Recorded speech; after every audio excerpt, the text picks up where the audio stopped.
são extremamente relevantes e que o Instituto ele tem uma capacitação grande para essa área. Nós, em 1995, foi instituído, né, uma cooperação interamericana para estudos em mudanças globais, né, que é o chamado IAI. O INPE cedia o IAI desde 95, que é um Instituto Interamericano para Estudos em Mudanças Globais, que envolve, né, são vários países, quase a totalidade dos países latino-americanos, mais Estados Unidos e Canadá. Então, que formaram esse instituto, e o INPE cedia esse instituto desde 95, né? Ou 97, às vezes eu me engano nessa data, mas é 95 ou 97. De tal maneira que existe grande tradição no Instituto, né, de estudos aí na área de mudanças globais também. Então, são as 5 áreas hoje. Sim, faltou a última, né, que é que vai, onde nós vamos depois ficar um longo tempo nela, que é a parte de engenharia e tecnologia espacial, né? Isso aqui é o nome da coordenação, deveria ser plural aqui, mas foi escrito dessa maneira, quando foi criado no passado, ficou dessa maneira, né? Engenharia e tecnologia espacial. Então, essa é a área envolvida com o acesso ao espaço, né? Então, nessa área, nós desenvolvemos o projeto, a fabricação e as atividades relacionadas, então, à parte espacial, de desenvolver, né, instrumentos, desenvolver instrumentos e plataformas orbitais, né, para a operação no espaço. Então, aqui que nós temos o desenvolvimento de satélites, né, e cargas úteis, né, para esses satélites que permitem então, que se forneça dados, vamos dizer assim, para essas outras áreas, né? Então, isso tudo é muito... Tudo isso aqui estão todos eles bastante relacionados, as áreas todas, né, todas elas têm a ver com o acesso ao espaço, né? E naquela área de mudanças globais, né, é desnecessário dizer que a parte do INPE entra justamente na parte do estudo do que pode ser, da informação que pode ser obtida a partir do espaço, né? Então, não preciso me falar mais sobre esse ponto. Então, vamos pensar assim, se eu quiser colocar uma câmera no espaço para observar a Terra, né, além de eu ter a câmera, eu tenho que ter uma forma de levar essa câmera lá em cima, né? Eu tenho que depois ter um ambiente confortável para a operação dessa câmera, eu tenho que fornecer uma estrutura, controle térmico, né, que o espaço lá em cima é bastante hostil, né? Eu tenho radiação, certo, de partículas, né, prótons, elétrons. Então, eu tenho radiação. E eu tenho que saber, por exemplo, se eu tenho uma câmera, eu tenho que colocar ela num ponto bem definido lá em cima, né, para que ela aponte para a Terra num ponto bem definido, que eu saiba como apontá-la para a Terra, porque senão eu estou obtendo uma imagem de onde? Eu não vou saber de onde que eu tenho essa imagem. Então, eu tenho que ter também a questão do controle de atitude e órbita desse objeto, né, que ele possa apontar, né, para o lugar correto da Terra, e dessa maneira, pela sua operação, eu consiga, né, obter imagens do planeta inteiro. Então, além disso, eu tenho que me comunicar com esse objeto lá em cima, né, porque eu tenho que dar... ele tem que obter informação e transmitir essa informação para a Terra, né? Então, eu preciso de telecomunicações também, certo? E eu tenho que ter formas de também dizer para esse objeto fazer algumas coisas lá em cima. Então, eu tenho que ter forma de telecomandá-lo a partir de terra, né, com um sistema de telecomunicações. Então, vocês vejam que, vamos dizer assim, tem uma terminologia que se utiliza na área espacial, que é a plataforma orbital e a carga útil, né? A carga útil parece que o resto é inútil, né? Não, é que a carga é o que eu preciso, né, para colocar algo operando no espaço. Então, para botar uma câmera no espaço que pesa, tipicamente, vamos lá, 100 quilogramas, menos do que isso, vou colocar uma câmera menor aí, mas 50 quilogramas, eu preciso ter uma plataforma que pesa da ordem de 500 quilogramas, vamos dizer assim. Então, é um fator de 1 para 10, aí, mais ou menos. E para colocar esse algo em órbita, eu preciso de um fator 200 quase de combustível. Para colocar 1 tonelada em órbita, eu preciso quase de 200 toneladas de combustível. Então, e tem que aguentar esse lançamento. Então, o objeto a minha câmera, né, que é o objeto que eu quero colocar ali no espaço, né? Assim, eu estava esquecendo, eu tenho que prover energia também para ela. Estava esquecendo da energia. Sem energia nada funciona. Então, eu também tenho que ter um sistema, uma pequena gerador de energia, né, para essa câmera lá em cima e para o sistema como um todo, né? Então, o satélite, né, no fundo, ele envolve tudo isso, né? Ele envolve telecomunicações, ele envolve estrutura, ele envolve controle térmico, ele envolve controle de atitude e órbita, né? E envolve um projeto naquelas características que eu falei lá no início da abertura, né, que tem que ser um projeto muito bem feito. Quer dizer, todas as partes têm que ser projetadas corretamente, todas elas têm que ser fabricadas corretamente, tudo depois tem que ser integrado corretamente, porque senão esse algo que eu estou colocando no espaço não vai funcionar. Ele vai ser muito débil. E no espaço não tem conserto, né? Quer dizer, se falhou, pode ser uma falha muito simples, né? Diz assim, só foi um detalhezinho, mas acabou. Matou uma missão inteira, aquele detalhezinho, porque não tem ninguém para ir lá e, vamos dizer assim, destravar. É um painel solar que não abriu porque um mecanismo, na hora de abertura, ele falhou um detalhezinho, que só se você chegasse lá com o toque do seu dedo, você abriria o painel. Não tem, não. Aquilo vai ficar desse jeito lá em cima e você perdeu, né, anos de trabalho, perdeu milhões, aí, centenas de milhões de investimento, certo? E não tem muito o que fazer. É isso. O computador deu um bug, a divisão por zero. Não tem como, se você não tiver provisões, né, especiais para tratar disso, vai ficar lá. É um sistema que você só tinha que dar, vamos chamar, o reboot, reinicializar o sistema, mas se você não tiver pensado nisso e ter provisões especiais para isso, vai ficar falhado, isso está lá em cima, sem operação. Então, é por isso que nessa área é fundamental, né, que se exercite aí essa parte de gestão de projetos, a parte da gestão da qualidade e assim por diante. Mas a área de engenharia do INPE, então, ela começa a partir dos anos 70, né, a parte de instrumentação, né, a parte de telecomunicações, algumas das disciplinas, né, começaram lá atrás, naqueles lançamentos lá na Operação de Barreira do Inferno, né? Mas a parte assim de desenvolver plataformas orbitais, desenvolver cargas úteis, né? E colocar sistemas no espaço, efetivamente começa nos anos 70, né? Com o que foi definido no Brasil como chamada Missão Espacial Completa Brasileira, né? Que era um programa nacional que envolvia a fabricação de 4 satélites e os seus respectivos veículos lançadores, né? A parte do desenvolvimento dos satélites ficou a encargo do INPE e a parte do desenvolvimento dos veículos lançadores e bases de lançamento ficou com a defesa. Então, essa é uma divisão de trabalho que ocorreu lá nos anos 70. E o INPE, né, ao longo desses anos, então, ele desenvolveu, nós desenvolvemos já 5 satélites que operaram no espaço, né, que foram fabricados com diferentes graus de cooperação internacional, né, alguns totalmente no Brasil e outros em cooperação internacional, que é esse que eu vou falar sobre a China, né, e que eles operaram no espaço e produziram os resultados esperados do espaço, né. Depois eu comento mais sobre isso. Bom, nós temos também um conjunto de laboratórios associados aqui, né. Temos o laboratório de plasma, o laboratório associado de computação e matemática aplicada, materiais e sensores e combustão e propulsão, né? Esse combustão e propulsão foi transferido para a Cachoeira Paulista por questões de segurança. Evidentemente que está lá junto no campus de Cachoeira Paulista, que equivale, a área do INPE de São José dos Campos é bem pequena quando comparada com a área do INPE de Cachoeira Paulista. Cachoeira Paulista, nós temos da ordem de 10 mil campos de futebol, vamos pensar assim, é o tamanho da área que tem lá. São 10 quilômetros quadrados, mais ou menos, de área que nós temos em Cachoeira Paulista, do INPE de Cachoeira Paulista. Temos o Laboratório de Integração e Testes, que é uma infraestrutura fundamental do programa, né? Porque fabricar o sistema espacial, né, você fabrica, vamos dizer assim, como eu estava dizendo, né, tem que ter o projeto, tem que ter a parte de qualidade, tem que ter a parte de integração, né, tudo isso muito bem feito. E você precisa, quer dizer, se eu disser para você o seguinte problema, né, eu quero fabricar algo em que a confiabilidade, eu quero maximizar a confiabilidade do sistema, do que eu estou fabricando. Mas você vai ter tempo, né, quer dizer, o cronograma não é a principal restrição e o custo também não é a principal restrição. É mais ou menos essa a equação que você procura, implementa, né, quando você fabrica o sistema para operação no espaço. E aqui, né, o que se faz é a força bruta, né? Então, já que eu tenho recursos, né, quer dizer, já que eu tenho tempo, e já que eu tenho recursos, né, e eu tenho que maximizar a confiabilidade, o que é o melhor que eu posso fazer? O melhor que eu posso fazer é fabricar algo que é igual ao que voará, mas esse algo eu vou sujeitá-lo em terra às mesmas condições que ele sofrerá até eu colocá-lo em órbita e também durante a operação em órbita.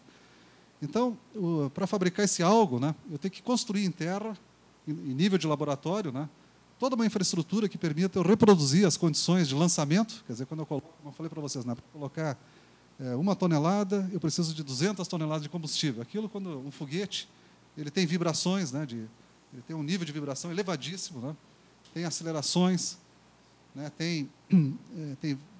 então, ele tem vibrações acústicas e vibrações em frequências mais baixas, né, ele tem acelerações, tem choque, né, e eu tenho que reproduzir isso, então, em terra, o ambiente do lançamento. O segundo aspecto que eu tenho que reproduzir é o ambiente depois da operação em órbita. A operação em órbita ela ocorre em termovácuo, né, quer dizer, eu não tenho atmosfera praticamente, eu tenho radiação, né, que opera lá em cima, então eu tenho que ter componentes, etc., que aguentem, né, a radiação de partículas e as doses de radiações previstas, né. Esse ambiente de termovácuo, acho que nós sabemos, né, que materiais no vácuo, tudo se dissolve no vácuo. Né? Se você deixar qualquer material no vácuo, né, por um tempo infinito, vamos dizer, ele some, ele vai vaporizar integralmente. Né? O material ele só vai ser estável se eu confiná-lo ele de alguma maneira e atingir um equilíbrio dele com o gás, né, que eu vou produzir como é que se diz, da vaporização do material. Né? Ele vai se dissolvendo, vai produzir um gás, eu tenho que atingir uma pressão de vapor dentro ali que mantém a estabilidade. Quer dizer, se eu botar qualquer material sozinho no espaço, ele se dissolve. E tem materiais que se dissolvem muito rapidamente e outros, evidentemente, que vão ter uma vida muito longa. Então, mas eu tenho que fazer uma seleção de materiais apropriados também, né, para colocar esse objeto no espaço.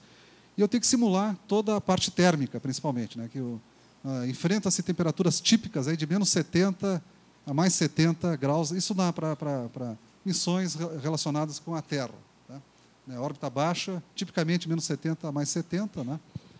E se eu tiver geoestacionário também, o geoestacionário está a 36 mil quilômetros, né, da Terra, que são satélites que rodam junto com o planeta, né, na mesma velocidade, digamos assim, de rotação do planeta, então eles parecem parados em relação a nós, isso eu consigo só a 36 mil quilômetros.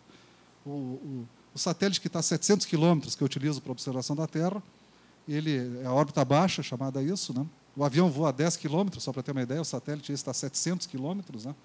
E a estação espacial está a 300 quilômetros. Né? Então, só para ter uma ideia das escalas, né, de distâncias que nós temos aí, mas esse satélite ele dá a 700 quilômetros ele dá uma volta na Terra a cada 90 minutos, mais ou menos. Né? Então, e ele aí pode ter, então tem o eclipse, né, que ele vai para o frio, que ele fica escondido do Sol, e depois ele vem para o lado iluminado, imageia o planeta, né, aquece. Quando ele está entrando no eclipse de novo, ele pode ter temperaturas externas de mais 70, acima de 70 graus. Quando ele sai do eclipse, ele vai para a parte não iluminada, né, que é a noite. Quando ele volta, ele pode ter menos 70 até de temperatura. Então, tem uma ciclagem térmica muito grande. Né? E tudo isso eu tenho que testar em terra. Né? Quer dizer, eu estava dizendo para vocês, a força bruta. Eu vou colocar esse objeto lá, então, primeiro eu testo ele, né, no ambiente igual ao do lançador e depois vou testá-lo no ambiente igual ao que eu encontro no espaço. Se eu conseguir fazer um projeto, né, de um equipamento que aguente tudo isso, quer dizer, o sistema como um todo aguente tudo isso, eu estou pronto agora para fabricar o sistema que eu quero botar em órbita. Então, isso é no fundo, a força bruta. É o melhor que eu posso fazer, né, para garantir a confiabilidade do objeto que eu quero colocar em órbita. Essa, mais ou menos, é o ciclo de vida que nós empregamos aí, então, na área espacial. Por isso que é fundamental que se tenha uma infraestrutura como essa do LIT, né, para que nós possamos fazer o desenvolvimento, então, do sistema espacial. Né? Então, esse laboratório é um laboratório que tem investimentos aí também da ordem... Ele tem 25 anos hoje, esse laboratório, e ele conta com investimentos aí da ordem de centenas de milhões de reais, né, ao longo desses 25 anos. Então, tem toda uma parte também de compatibilidade eletromagnética, que é fundamental, né, para coisas que operam no espaço, sob pena de que eu tenha falhas, né, do sistema. E nós temos, então, câmeras, né, que permitem, desde os testes de vibração, né, que aí em níveis assim, extremamente elevados de vibração, temos câmeras que permitem os testes de vibração acústica, né, que eu estou falando em níveis extremamente elevados, testes de vibração, que a gente chama senoidal, né, que são de baixa frequência, é um shaker, que é chamado equipamento para fazer isso. Temos testes de termovácuo, que são câmeras enormes que simulam, então, essa ciclagem térmica que eu estava falando aqui, de menos 70, mais 70, ou até mais do que isso. Isso em volumes enormes. Né? Temos uma câmera, ela tem 8 metros por 6, acho que por 6 mais ou menos. É uma câmera enorme, depois eu tenho fotos dela aqui para caber o satélite inteiro lá dentro. Né? Tipicamente, um satélite, para a parte bom, telecomunicações, os satélites podem chegar a 6, 7 toneladas, né? 5 a 7 toneladas é típico de você obter hoje. Para observação da Terra, 1 tonelada a 2 toneladas, né? Com geração de potência da ordem de 2 kW. Né? Então, isso é típico. Então, isso tem que caber dentro de uma câmera dessas. Em geral, é importante que o sistema inteiro caiba dentro da câmera. Por isso que você precisa ter câmeras enormes desse tipo. Né? Então, isso aqui passa a ser uma infraestrutura. Aqui tem uma câmera que é para teste de compatibilidade eletromagnética. Eu tenho aqui algumas fotos dela, que mostra que cabe um caminhão tranquilo lá dentro, cabem sistemas muito grandes lá dentro. E você pode, então, prover outros serviços além da área espacial. Né? Por exemplo, todos os veículos hoje que tem no país, eles têm requisitos, né, de compatibilidade eletromagnética, né, que tem que ser respeitados. Né? Antigamente, acho que quando você ligava um radinho perto de um caminhão, você via que você podia mudar a frequência que quisesse e você não via nada. Hoje, você botar o radinho perto, você vai ver que dá para ouvir muita coisa, você vai conseguir ouvir, porque os requisitos de compatibilidade eletromagnética hoje são muito grandes sobre todos os sistemas para não interferir com vários sistemas que são operados hoje remotamente, né? Bom, mas isso aqui, então, é a infraestrutura, né, fundamental, que eu diria, para quem quer fazer um programa espacial. E aqui tem que ter também o centro de rastreio e controle de satélites, né? Porque o satélite é como... uma vez que ele está em órbita, é como era o modelo. Eu tenho que ficar 24 horas aqui embaixo controlando ele e tomando ações para manter esse objeto lá em órbita operando normalmente, né? Que nem se você tem um aeromodelo aqui, que eu estou pilotando ele, né? Se eu me distrair, eu perco o aeromodelo. E o satélite é a mesma coisa. Ele está 24 horas, eu tenho que ter equipes, né? Então, com 3 turnos, que ficam recebendo, para cada passagem do satélite, recebem dados, né, sobre todos os subsistemas. Então, você olha a saúde, vamos dizer assim, do satélite como um todo. Se tiver algum alarme, né, que alguma coisa está fora da especificação, você tem ações a serem tomadas, né, para corrigir esse problema. Quer dizer, alguma temperatura que está indo acima do que deveria estar, e assim por diante, você tem ações de correção. E você então tem que ter um centro de rastreio e controle, né, que faça esse tipo de comunicação constante com a cada passagem do satélite, né, para averiguar a saúde do satélite e tomar as ações que são necessárias. Então, esse centro de rastreio e controle é lá em São José dos Campos, e ele tem as antenas dele em Cuiabá. Cuiabá, onde nós temos as antenas para rastreio e controle de satélites. E para a recepção de imagens de satélites também, várias delas estão em Cuiabá. E esse centro aqui, por exemplo, ele opera também em cooperação internacional, né? Nós temos apoiado várias missões internacionais. A mais recente foi essa da Shenzhou, até voltando com o lado com a China, né? Que eles lançaram a nave tripulada, de novo, a Shenzhou, acho que foi 9 agora, e nós apoiamos, aqui o nosso centro apoiou, em algumas das passagens iniciais, né, no início da missão, a estação de recepção de dados da Shenzhou, etc., porque a China está do outro lado, diametralmente oposto. Então, enquanto a Shenzhou está sobre essa parte do hemisfério, né, não tem comunicação com a China. Então, nós é que formamos o link, né, da Shenzhou com os centros de controle chineses, né, durante a passagem, as primeiras passagens dela, e que é crítica, né, porque logo no início do lançamento, ela logo vai desaparecer, né, da visada das antenas do lado chinês, e aí ela passa a ter visibilidade, né, em outros pontos e visibilidade aqui no Brasil. E é fundamental que você tenha dados, então, sobre a saúde da espaçonave, né, quando ela passa nessas primeiras órbitas sobre o Brasil. E nós formamos o link, né, que permitiu, então, o centro chinês monitorar o lançamento, digamos assim, a operação inicial da Shenzhou, tripulada, né? Só para citar agora. Também cooperamos com outras missões da Índia também, europeias, americanas, né, com o nosso centro de rastreio e controle de satélites aqui no Instituto. Aqui está muito assim colocado de uma forma bem rápida, né, o que nós já fizemos assim vamos dizer assim, esse aqui é o currículo aqui do INPE na parte de satélites, né? Nós fizemos 2 satélites de coleta de dados. O primeiro foi lançado em 93, o segundo em 98, né, que são pequenos satélites da ordem de 100 kg, né, que operam um sistema brasileiro de coleta de dados ambientais. Esse sistema tem plataformas de coleta de dados, né, distribuídas pelo Brasil. Essas plataformas, tem em torno de 600 a 700 plataformas distribuídas pelo território brasileiro, e elas capturam dados locais sobre temperatura, umidade, pressão, né, elas são principalmente para aplicação hidrometeorológica, né? E elas fornecem dados para a Agência Nacional de Águas e para o INPE, né? Na coleta de dados que eu preciso para alimentar os dados em meteorologia, né? E esse sistema é operado por esses 2 satélites, que incrivelmente estão operando até hoje, né? Já tem uma idade muito avançada. A operação do SCD-1 já é bastante precária, mas ele continua ainda operacional. E temos 3 satélites que nós já lançamos com a China, né? Então, o satélite 1, o CIBERS-1, que foi lançado em 99, o CIBERS-2, que foi lançado em 2003, e o CIBERS-2B, que foi lançado em 2007. E temos outros 2 satélites em desenvolvimento. Aqui eu só falei como outros projetos, que é o Sistema Brasileiro de Coleta de Dados Ambientais, que é operado por esses 2 satélites, em órbita equatorial, né? E esses aqui operaram em órbita polar, e todos eles contribuíram para o Sistema Brasileiro de Coleta de Dados Ambientais. E temos alguns outros experimentos que eu não falaria aqui, mas são instrumentos que voaram em missões estrangeiras de cooperação e cooperação internacional. Principalmente na área aqui, na área ambiental aqui, de dados ambientais também.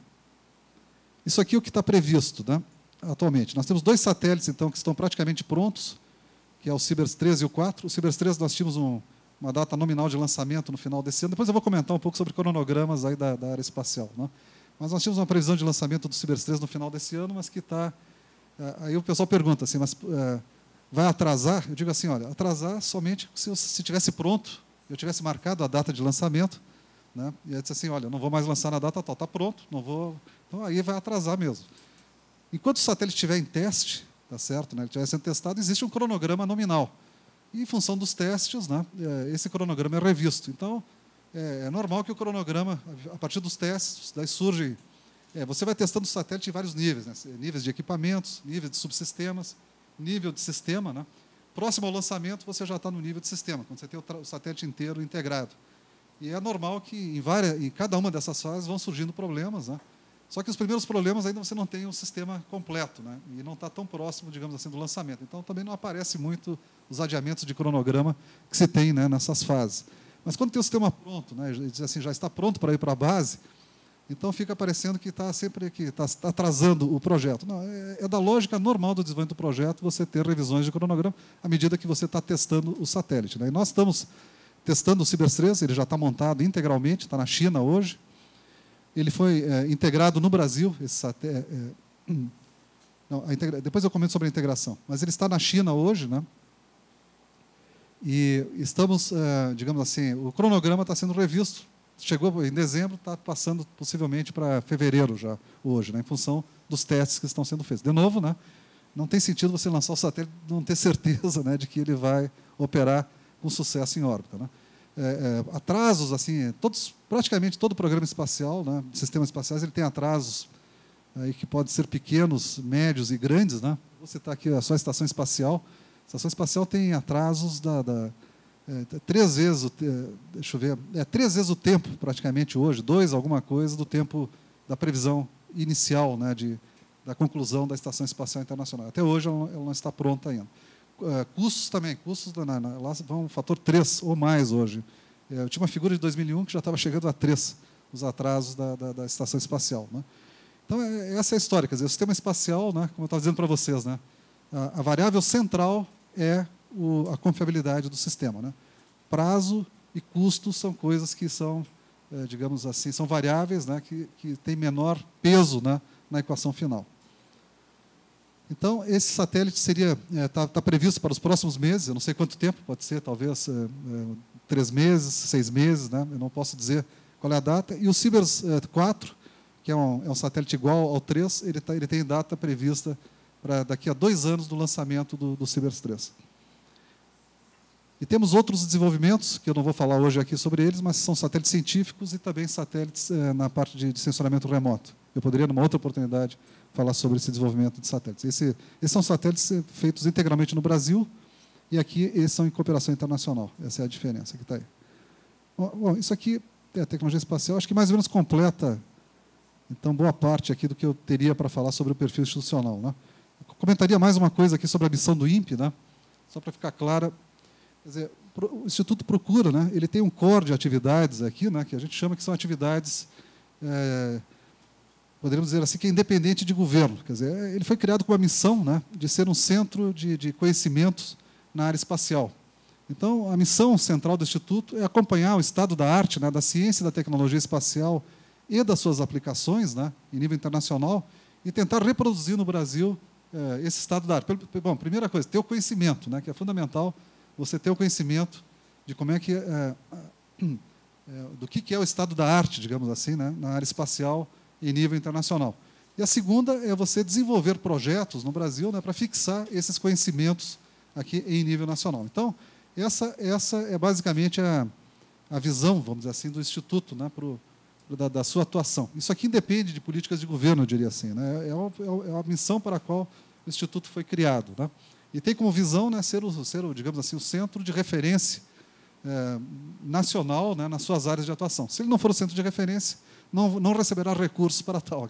Cada uma daquelas áreas que eu citei anteriormente, se elas não forem o centro de referência nacional, elas não têm financiamento, porque não tem sentido, né, você ter quer dizer, ter um instituto específico, uma missão específica, né, de avançar o conhecimento no dado setor, se ele não for o centro de referência na sua área de atuação, né? Então, ele vai ter problemas de financiamento.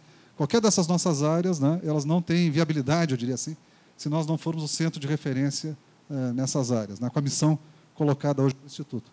Mas você procura fazer isso ao mesmo tempo que você procura maximizar os retornos à sociedade em termos de produtos e serviços, né, política industrial e difusão de conhecimentos. Né. Então, aqui, produtos e serviços, eu citei vários, né, procurei enfatizar naquela apresentação anterior, falando sobre que, em cada uma das áreas, a gente procura ter, né, a pesquisa básica, a pesquisa aplicada, o desenvolvimento, o produto, né, e até alguma inserção de mercado propriamente dito, né, colocar a previsão de tempo, né, numérica, né, para a sociedade, né, os serviços aí que são feitos na parte de observação da terra, também a gente procura chegar até o produto, né, colocado para a sociedade, mas como referência, né, como não para disputar mercado, tá certo?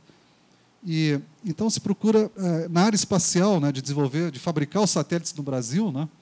Então, se você for fabricar um satélite no Brasil, eu digo assim, vou chegar no planejamento lá na área de governo e vou colocar um pleito, né, para fabricar um satélite no Brasil. A primeira pergunta que vem, né, para que você quer o satélite, né? Aí se você responder, porque eu quero ter imagens, né, sobre o país. Mas quanto custa comprar essas imagens? Você vai ver que vai custar uma fração do que custa manter o INPE e do que custa eu fazer o satélite no Brasil. Então, quer dizer, esse argumento de eu ter só as imagens de satélite, né, e dizer que eu vou fazer no Brasil, ele não se justifica do ponto de vista de política, de governo e do ponto de vista digamos assim, você não convence a sociedade que você tem que fazer isso, que eu tenho que fazer só porque é bacana eu fazer, só que é bonito eu fazer isso. Né? Então, o argumento, né, para a área espacial, isso está de longo tempo colocado, né, é o papel que ela tem para promover a capacitação industrial, né, do país. Tá certo? Então, quando eu vou fazer um satélite no Brasil, isso significa que eu não vou fazer um satélite aqui, vamos dizer assim, que eu não vou comprar o satélite. Significa que eu vou, com partes desse satélite, integrar no Brasil. Significa que eu vou fazer contratações industriais, né, para fabricar esse satélite no Brasil e como forma de alavancar aí a inovação, né, e a capacitação industrial em áreas que permitam a essa indústria nacional, produzir produtos mais sofisticados do que ela já produz. Vamos dizer assim, que induzam a aprendizagem industrial. Então, essa é a visão. E é assim que se consegue o financiamento para satélites no Brasil. O Programa Ensino Brasileiro, ele é um programa, por exemplo, eu vou falar depois das diversas fases do programa, né? São programas que custam centenas de milhares de reais e que não teriam viabilidade, né, sem essa visão, né, da política industrial. Então, quando há um entendimento, né, que nós estamos tratando de um programa de política industrial, inclusive há recursos mais do que você estaria até pleiteando, né, porque o Brasil tem muito recurso para a política industrial, certo? E que, quando você mostra, né, que o programa espacial é um programa de compra, né,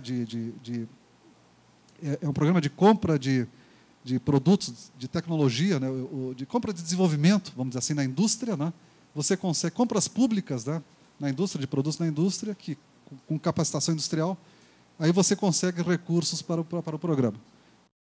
Da mesma maneira, né, comprar satélites no Brasil é visto como um programa arrojado e importante por áreas do planejamento, na área de política industrial, pelo MCTI, né, como forma de um programa de política industrial. Né.